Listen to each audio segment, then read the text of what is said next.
வணக்கம். சுப்ரீம் செய்திகளுக்காக இரா செல்வமணி. இன்றைய முதன்மை செய்திகள்.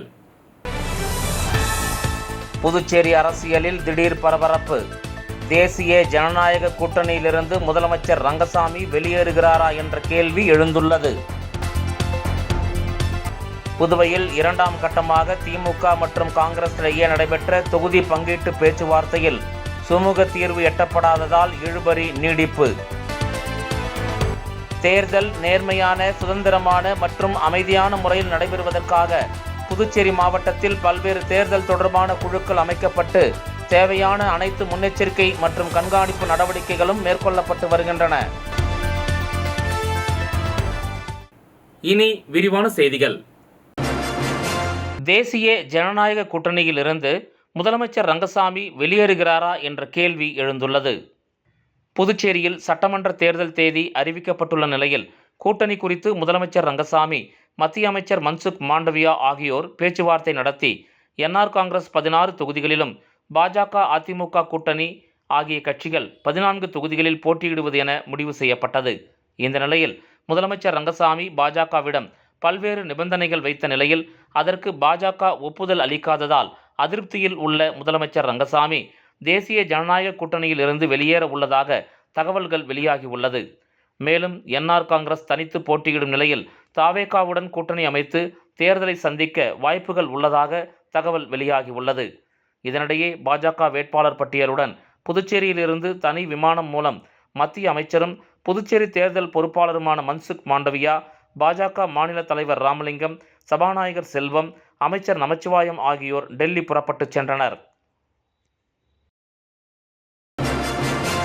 புதுச்சேரியில் இரண்டாம் கட்டமாக திமுக மற்றும் காங்கிரஸ் இடையே நடைபெற்ற தொகுதி பங்கீட்டு பேச்சுவார்த்தையில் சுமூக தீர்வு எட்டப்படாததால் இழுபறி நீடித்து வருகிறது. புதுச்சேரியில் உள்ள தனியார் விடுதியில் காங்கிரஸ் மற்றும் திமுக இடையே தொகுதி பங்கீட்டு பேச்சுவார்த்தை நடைபெற்றது. காங்கிரஸ் கட்சியின் சார்பில் மாநில மேலிட பொறுப்பாளர் கிரீஷ் சோடங்கர், மாநில தலைவர் வைத்திலிங்கம், எம்பி, முன்னாள் முதலமைச்சர் நாராயணசாமி, சட்டமன்ற கட்சித் தலைவர் வைத்தியநாதன் மற்றும் தேர்தல் பங்கீட்டு குழு உறுப்பினர்களும், இதேபோல் திமுக சார்பில் தேர்தல் பொறுப்பாளர் ஜெகத் ரட்சகன் எம்பி தலைமையில் மாநில அமைப்பாளர் சிவா, திமுக சட்டமன்ற உறுப்பினர்கள் ஆகியோர் கலந்து கொண்டனர். சுமார் 1 மணி நேரத்திற்கு மேலாக நடைபெற்ற இந்த கூட்டத்தில் சுமூக தீர்வு எட்டப்படவில்லை. கூட்டம் முடிந்த பின்னர் செய்தியாளர்களை சந்தித்த காங்கிரஸ் கட்சியின் மாநில பொறுப்பாளர் கிரீஷ் சோடங்கர், புதுச்சேரியில் காங்கிரஸ் 21 இடங்களிலும் 9 இடங்களில் திமுகவும் போட்டியிட வேண்டும் என்று முதலில் நாங்கள் கேட்டோம். ஆனால் அவர்கள் 15 தொகுதி காங்கிரஸ், 15 தொகுதி திமுக என்று பேசி வருகின்றனர். மேலும் தங்களது கட்சிகளுக்கு அதிக இடங்களை கேட்பது வழக்கமான ஒன்றுதான். அதனால் தொடர்ச்சியாக பேச்சுவார்த்தை நடைபெற்று வருவதாக தெரிவித்தார். தொடர்ந்து செய்தியாளர்களை சந்தித்த ஜெகத் ரட்சகன் எம்பி, தங்களுக்கு 30 தொகுதியில் போட்டியிட ஆசைதான், ஆனாலும் கூட்டணி என்று வந்துவிட்டது. எனவே தொடர்ந்து பேச்சுவார்த்தை நடத்தி வருகிறோம். இன்று நடைபெற்ற பேச்சுவார்த்தை சுமூகமாக இருந்தது என தெரிவித்தார். The discussion is going on inside. Okay? So, no, they will inform you. Every party expects that their party should get a bigger number. And in the alliance, every party sacrifice and come to some conclusion. That is what they are doing inside. Okay? Thank you. Thank you. புதுச்சேரியில் மாவட்ட தேர்தல் துறை மற்றும் மாவட்ட நிர்வாகம் இணைந்து 2026 சட்டமன்ற தேர்தலுக்கான பணிகள் நடைபெற்று வரும் நிலையில் இந்திய தேர்தல் ஆணையத்தின் மாதிரி நடத்தை விதிமுறைகள் அமலில் உள்ளன. தேர்தல் நேர்மையான, சுதந்திரமான மற்றும் அமைதியான முறையில் நடைபெறுவதற்காக புதுச்சேரி மாவட்டத்தில் பல்வேறு தேர்தல் தொடர்பான குழுக்கள் அமைக்கப்பட்டு முன்னெச்சரிக்கை நடவடிக்கைகள் மற்றும் கண்காணிப்பு நடவடிக்கைகள் மேற்கொள்ளப்பட்டு வருகின்றன. புதுச்சேரி மாவட்டத்தில் மாவட்ட தேர்தல் துறை மற்றும் மாவட்ட நிர்வாகம் இணைந்து 2026 சட்டமன்ற தேர்தலுக்கான பணிகள் நடைபெற்று வரும் நிலையில் இந்திய தேர்தல் ஆணையத்தின் மாதிரி நடத்தை விதிமுறைகள் அமலில் உள்ளன. தேர்தல் நேர்மையான, சுதந்திரமான மற்றும் அமைதியான முறையில் நடைபெறுவதற்காக புதுச்சேரி மாவட்டத்தில் பல்வேறு தேர்தல் தொடர்பான குழுக்கள் அமைக்கப்பட்டு தேவையான அனைத்து முன்னெச்சரிக்கை மற்றும் கண்காணிப்பு நடவடிக்கைகளும் மேற்கொள்ளப்பட்டு வருகின்றன. அதன் தொடர்ச்சியாக புதுச்சேரி மாவட்ட தேர்தல் அதிகாரி குலோத்துங்கன், முதுகலை காவல் கண்காணிப்பாளர் கலைவாணன் புதுச்சேரி மாவட்டத்தின் எல்லைப் பகுதிகளில் அமைந்துள்ள பல்வேறு சோதனை சாவடிகளை பார்வையிட்டு ஆய்வு மேற்கொண்டனர். முதற்கட்டமாக சேதராப்பட்டு, கோரிமேடு, ஐயங்குட்டிப்பாளையம் போன்ற பகுதிகளில் அமைக்கப்பட்டுள்ள சோதனை சாவடிகளை பார்வையிட்டு ஆய்வு மேற்கொண்டனர். மேலும் அங்கு பராமரிக்கப்பட்டு வரும் ஆவணங்கள், கண்காணிப்பு கேமராக்கள், சோதனை நடைமுறைகள் மற்றும் பணியாளர்கள் மேற்கொள்ளும் பணிகளை விரிவாக பார்வையிட்டு தேவையான வழிகாட்டுதல்கள் மற்றும் உத்தரவுகளை வழங்கினர். இந்த ஆய்வின் போது பல்வேறு சோதனை சாவடிகள் மற்றும் கண்காணிப்பு மையங்களில் பணியாற்றும் குழுக்கள் அனைத்தும் இந்திய தேர்தல் ஆணையம் வெளியிட்டுள்ள விதிமுறைகள் மற்றும் வழிகாட்டுதல்களை முறையாகவும் முழுமையாகவும் பின்பற்ற வேண்டுமென மாவட்ட ஆட்சியர் அவர்கள் அறிவுறுத்தினர். மேலும் தேர்தல் பணிகளில் எவ்வித தவறும் ஏற்படாத வகையில் மிகுந்த விழிப்புணர்வுடனும் பொறுப்புணர்வுடனும் செயல்பட வேண்டும் எனவும், வாகனங்களை சோதனை செய்யும் போது வீடியோக்களில் அந்த சோதனையை பதிவிட வேண்டும் எனவும் கேட்டுக்கொண்டனர். மேலும் சோதனை என்ற பெயரில் பொதுமக்களுக்கு எவ்வித தொந்தரவும் அளிக்கக்கூடாது எனவும் அவர்கள் அப்போது அறிவுறுத்தினர்.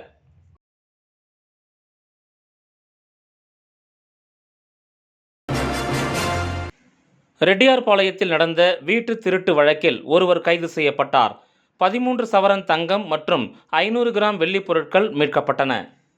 புதுச்சேரி ரெட்டியார்பாளையம் காவல் நிலைய எல்லைக்கு உட்பட்ட எல்லைப்பிள்ளைச்சாவடி 100 அடி சாலையில் உள்ள அன்பகம் என்ற வீட்டில் கடந்த மார்ச் 12ஆம் தேதி இரவு நடைபெற்ற வீட்டு திருட்டு சம்பவம் குறித்து போலீசார் தீவிர விசாரணை மேற்கொண்டனர். இந்த சம்பவத்தில் மர்ம நபர் ஒருவர் வீட்டிற்குள் புகுந்து 13 சவரன் தங்க நகைகள் மற்றும் சுமார் 500 கிராம் வெள்ளி பொருட்களை திருடிச் சென்றதாக புகார் அளிக்கப்பட்டது. இந்த சம்பவம் அப்பகுதியில் பெரும் பரபரப்பை ஏற்படுத்தியது. புகாரை தொடர்ந்து போலீசார் சிறப்பு குழுவை அமைத்து பல்வேறு கோணங்களில் விசாரணையை தீவிரப்படுத்தினர். அதிகாரிகளின் வழிகாட்டுதலின் கீழ் செயல்பட்ட இந்த குழு சம்பவ இடத்திலிருந்து சேகரிக்கப்பட்ட தகவல்கள் மற்றும் ஆதாரங்களை வைத்து குற்றவாளியை அடையாளம் கண்டது.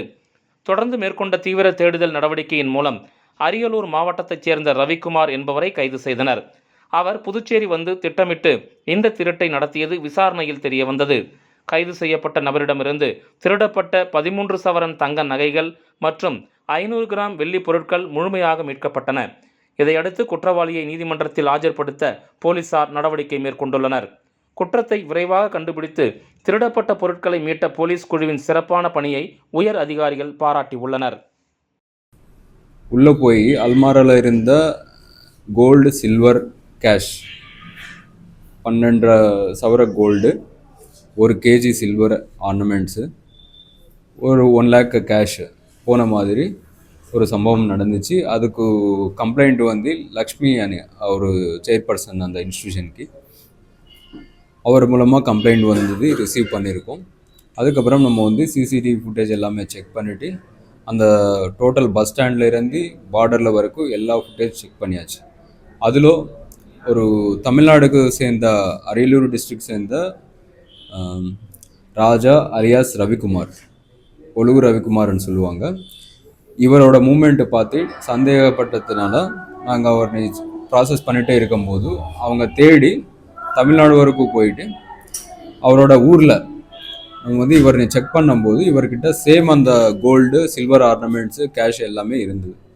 கோல்டு, சில்வர் ஆர்னமெண்ட்ஸ் இது எல்லாமே நம்ம சீஸ் பண்ணிவிட்டு அவரை அப்படியே செக்யூர் பண்ணிவிட்டு நம்ம இங்கே அரெஸ்ட் பண்ணியிருக்கோம்.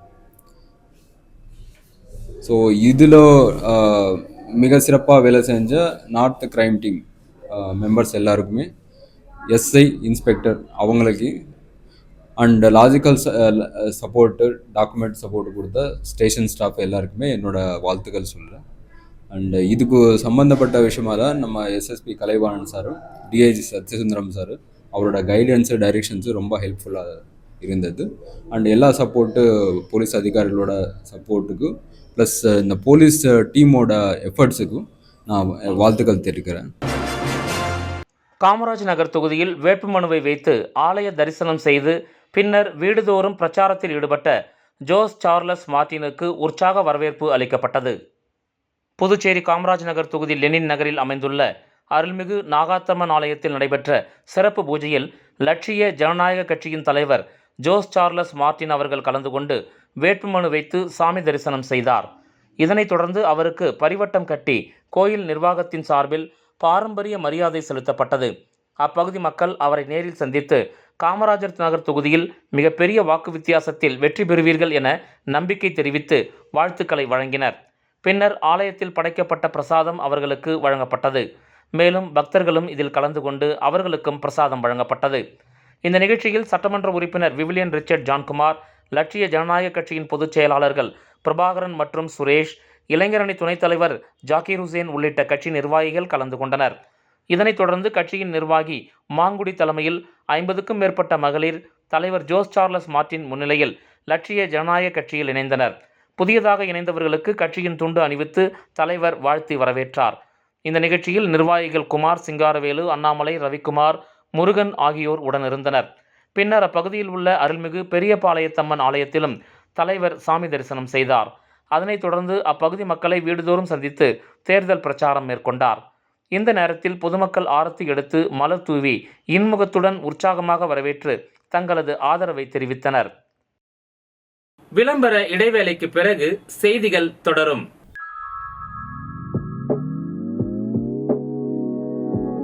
ஜோஸ் ஆலுகாஸில் இயர் எண்ட் சேல் வந்தாச்சு.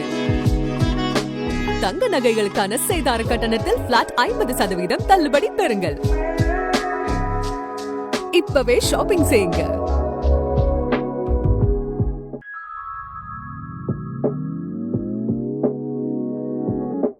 ஜோஸ் ஆலுகாஸில் இயர் எண்ட் சேல் வந்தாச்சு. தங்க நகைகளுக்கான சேதார கட்டணத்தில் பிளாட் 50% தள்ளுபடி பெறுங்கள். இப்பவே ஷாப்பிங் செய்யுங்க. கூனிமுடக்கு பகுதியில் அமைந்துள்ள ஆதி கைலாசநாதர் தியான திருக்குடிலில் பிரதோஷ வழிபாடு நடைபெற்றது. புதுச்சேரி மாநிலம் கூனிமுடக்கிலிருந்து காட்டேரிக்குப்பம் செல்லும் பாதையில் தமிழக பகுதியான வழுதாவூர் சேரன் நகர் பகுதியில் எழுந்தருள் இருக்கும் ஆதி கைலாசநாதர் தியான திருக்குடிலில் நேற்று மாலை பிரதோஷ வழிபாடு நடைபெற்றது. முன்னதாக சாமிக்கு பால், தயிர், இளநீர், சந்தனம், விபூதி, பஞ்சாமிர்தம், பன்னீர் உள்ளிட்ட பல்வேறு திரவியங்களால் அபிஷேகம் செய்யப்பட்டது. அதனைத் தொடர்ந்து உலக நன்மை வேண்டி நடைபெற்ற கூட்டு வழிபாட்டில் திரளான பக்தர்கள் கலந்து கொண்டனர். இதனைத் தொடர்ந்து சாமிக்கு பூஜைகள் செய்யப்பட்டு மகா தீப ஆராதனை காண்பிக்கப்பட்டது. இதில் பக்தர்கள் திரளானோர் கலந்து கொண்டு சாமி தரிசனம் செய்தனர். அதனைத் தொடர்ந்து விழாவில் கலந்து கொண்ட பொதுமக்கள் அனைவருக்கும் அன்னதானம் வழங்கப்பட்டது. இதனைத் தொடர்ந்து சிவலிங்கம் சுவாமிக்கு எதிரில் நந்திக்கு பதிலாக அமைந்துள்ள பீடத்தில் பக்தர்கள் அமர்ந்து தியானம் மேற்கொண்டு இறை அருளை பெற்றனர். பிரதோஷ வழிபாட்டுக்கான ஏற்பாட்டினை அருள்மொழி அம்மையார் குடும்பத்தினர் மற்றும் ஆதி கைலாசநாதர் தியான திருக்குடிலின் நிர்வாகிகள் சிறப்பான முறையில் செய்திருந்தனர். புதுச்சேரியில் உள்ள 30 தொகுதிகளிலும் பாமக தனித்து போட்டியிடுவது என நிர்வாக குழு கூட்டத்தில் தீர்மானம் நிறைவேற்றப்பட்டுள்ளது. புதுச்சேரியில் தேசிய ஜனநாயக கூட்டணியில் என்ஆர் காங்கிரஸ் கட்சி 16 தொகுதிகளிலும் பாஜக அதிமுக கூட்டணி 14 தொகுதிகளில் போட்டியிடும் என பாஜக மேலிட பொறுப்பாளர் நிர்மல்குமார் சுரானா தெரிவித்தார். மேலும் பாமக கூட்டணியில் உள்ளதாகவும் சுரானா தெரிவித்தார். இந்நிலையில் புதுச்சேரி மாநில பாட்டாளி மக்கள் கட்சியின் நிர்வாக குழு கூட்டம் வன்னியர் சங்க அலுவலகத்தில் நடைபெற்றது. இக்கூட்டத்தில் பாட்டாளி மக்களின் தெற்கு மண்டல பொறுப்பாளர் வடிவேல், கிழக்கு மண்டல பொறுப்பாளர் கோபி, மேற்கு மண்டல பொறுப்பாளர் மதியழகன் உள்ளிட்ட முக்கிய நிர்வாகிகள் கலந்து கொண்டனர். இக்கூட்டத்தில் சட்டமன்ற தேர்தலில் புதுச்சேரியில் உள்ள 30 தொகுதிகளிலும் பாமக தனித்து போட்டியிடுவது என தீர்மானம் நிறைவேற்றப்பட்டது. தொடர்ந்து செய்தியாளர்களை சந்தித்த மேற்கு மண்டல பொறுப்பாளர் மதியழகன், தமிழகத்தில் தேசிய ஜனநாயக கூட்டணியில் பாமக உள்ள நிலையில் புதுச்சேரியில் கடந்த 1 மாத காலமாக கூட்டணி மற்றும் தொகுதி பங்கீடு குறித்து முதலமைச்சர் ரங்கசாமி மற்றும் பாஜக மாநில தலைவர் ராமலிங்கம் ஆகியோரை சந்தித்து பேசிய நிலையில் தங்களுக்கு முக்கியத்துவம் அளிக்காத காரணத்தால் 30 தொகுதிகளிலும் பாமக தனித்து போட்டியிட தீர்மானம் நிறைவேற்றப்பட்டு கட்சியின் தலைவர் அன்புமணிக்கு அனுப்பி வைக்க உள்ளதாகவும் மேலும் அவர் எடுக்கும் முடிவுக்கு கட்டுப்பட உள்ளதாகவும் தெரிவித்தார். தொடர்ந்து பேசிய அவர், கூட்டணியில் இருக்கிறோமா இல்லையா என்பது கூட தங்களுக்கு தெரியவில்லை என்றும் அவர் தெரிவித்தார். தேசிய ஜனநாயக கூட்டணியில் அங்கம் வகிக்கும் பாமக தனித்து போட்டியிடுவது என முடிவு எடுத்துள்ளது புதுச்சேரி அரசியலில் பரபரப்பை ஏற்படுத்தியுள்ளது. திரிவேணி நகர் அருள்மிகு ஸ்ரீ திரிபுர சுந்தரி உடனுரை ஸ்ரீ திருவேணீஸ்வரர் ஆலயத்தில் தேய்பிறை பிரதோஷ வழிபாடு வெகு சிறப்பாக நடைபெற்றது. புதுச்சேரி மாநிலம் வில்லியனூர் சட்டமன்ற தொகுதிக்கு உட்பட்ட வி. மணவெளி திரிவேணி நகர் பகுதியில் அமைந்துள்ள அருள்மிகு ஸ்ரீ திரிபுர சுந்தரி உடனுரை ஸ்ரீ திருவேணீஸ்வரர் ஆலயத்தில் தேய்பிறை பிரதோஷ வழிபாடு வெகு சிறப்பாக நடைபெற்றது. தேய்பிறை பிரதோஷத்தை முன்னிட்டு சிறப்பு அபிஷேகங்கள் மற்றும் சிறப்பு அலங்காரத்தில் தீப ஆராதனைகளும் நடைபெற்றது. இதில் சாமிக்கு பால், தயிர், இளநீர், சந்தனம், விபூதி, பன்னீர், பழங்கள், பஞ்சாமிர்தம், தேன், அபிஷேகத்தூள் உள்ளிட்ட பல்வேறு திரவியங்களால் அபிஷேகம் செய்யப்பட்டது. தொடர்ந்து சாமிக்கு கலசாபிஷேகம் நடைபெற்றது. இதனைத் தொடர்ந்து சாமிக்கு மகா தீப ஆராதனை காண்பிக்கப்பட்டது. இதில் திரளான பக்தர்கள் கலந்து கொண்டு சாமி தரிசனம் செய்தனர்.